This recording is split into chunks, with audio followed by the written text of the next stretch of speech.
గురువడి శరణం, తిరువడి శరణం. నా బిడ్డ, నువ్వు తీసుకువచ్చే గంజి నాకు దేవామృతం. నువ్వు సమర్పించే పాలు నన్ను ఆనందపరుస్తాయి. నన్ను ఆనందపరచడం అంటే ఈ బ్రహ్మాండంలోని గ్రహగతులు, భూమి శక్తులు, నవగ్రహాలు, దిక్పాలకులు, పంచదేవతలన్నింటినీ నేను ఏర్పాటు చేసిన దైవీక మార్గంలో సమన్వయం చేయడం.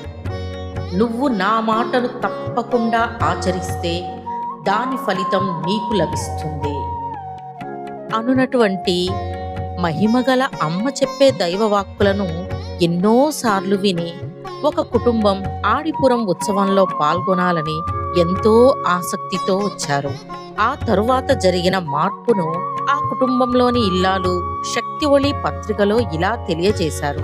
చాలా కాలంగా నా కూతురి అరచేతుల్లో చిన్న చిన్న బొబ్బలు వచ్చేవి. అవి వేళ్ల దగ్గర వేరుల్లా పెరిగి చేతులు మొత్తం ఇబ్బంది పెట్టేవి. ఆ పిల్లకు చాలా బాధ. ఎన్నో మందులు వాడాం, ఫలితం లేదు. ఏం చెయ్యాలో తెలియక తల్లిదండ్రులమైన మేము ఎంతో బాధపడ్డాం. అప్పుడే ఆడిపురం ఉత్సవం వచ్చింది. ప్రత్యేకంగా ఏ ఆశయంతో కాదు, ఉత్సవంలో పాల్గొనాలని మాత్రమే మేల్మరువత్తూర్ వెళ్ళాం. ఆ సమయంలో ఆమెకు అలర్జీ మరింత పెరిగింది. అమ్మ దివ్యవాక్కు వినడానికి వెళ్ళాము. అమ్మ చెప్పిన మందు కూడా తీసుకున్నాం.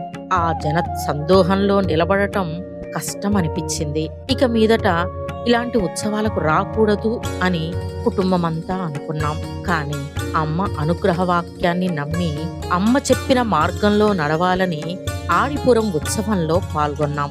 నా కుమార్తెకు అమ్మ సంపూర్ణ ఆరోగ్యం ప్రసాదించింది. పరీక్షల సమయం వచ్చినప్పుడల్లా ఆమెకు ఆ వ్యాధి తీవ్రంగా వచ్చేది. కానీ తర్వాత ఆ పరిస్థితి పూర్తిగా మారిపోయింది.